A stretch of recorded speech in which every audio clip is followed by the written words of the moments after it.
Do you need to work on self-concept to manifest your specific person, money, or whatever it is that you desire? I wanted to talk about this today because I believe that you do. I'm Suhaiti and welcome to Truth Tuesday, where I talk about conscious manifesting so we can consciously manifest our dream life. Today I wanted to talk about self-concept because oftentimes people want to skip over working on self-concept, especially when they're manifesting a relationship, a specific person, even money. First, I wanted to really break down a little bit what self-concept is. Self-concept is very simple. It is just how you see yourself in relation to all aspects of your life.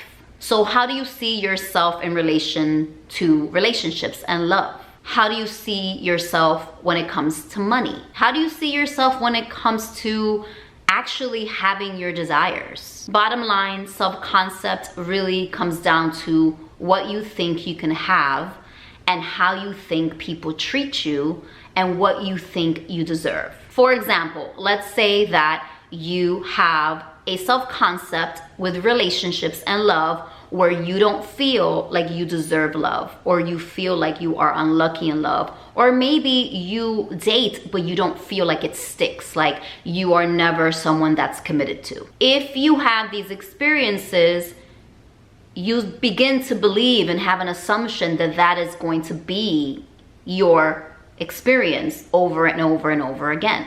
Let's take money as an example. Let's say that you have always kind of had this idea or self-concept regarding your relationship with money that you can't make money unless you work really hard, or you can't spend money because money is hard to get, or maybe you have a self-concept of money that you don't have the skill set to make the money, or you're not smart enough to be abundant, or maybe you just fear losing money. So yes, I believe that you should work on self-concept to manifest money, a specific person, or even a new relationship.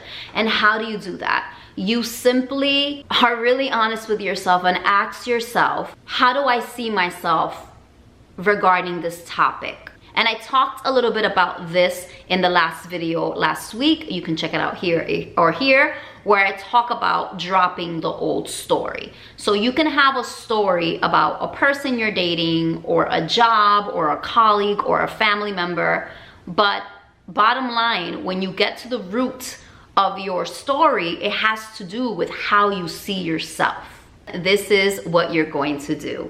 You are going to pinpoint where you struggle in love and money and why you struggle with it. And then you have to be honest with yourself and say, this experience keeps happening because this is what I believe about myself in relation to love, relationships, men, women, money, work, my worth, etc. The second thing that you're going to do is that you are going to create an affirmation that basically affirms the opposite, that makes you feel like you are the person that you want to be. So it opposes the negative thinking and the assumptions that you've had about yourself that have created these negative circumstances in love and money. So you're creating an affirmation that is affirming how you want to feel and what you want to believe about yourself and what you want to experience in your life. For me, my main affirmation for self-concept is,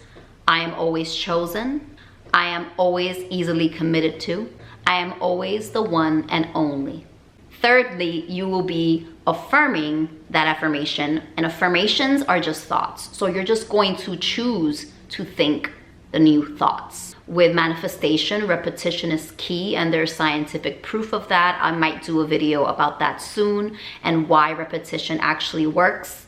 You don't have to repeat it like a robot all day, every day, have a life, right? But whenever you have moments of silence, an idle mind, they say, is a devil's playground.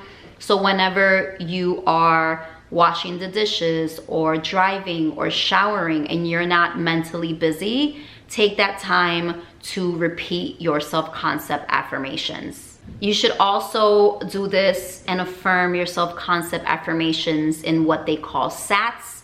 that is state akin to sleep. This is right before bed. You can loop your affirmations as you drift off to sleep. And when you wake up, I am always chosen and committed to easily. I am always chosen and committed to easily. I'm always the one. I'm always the one and only. And lastly, I want you to understand this and really believe this, that this is how people are going to show up in your life differently.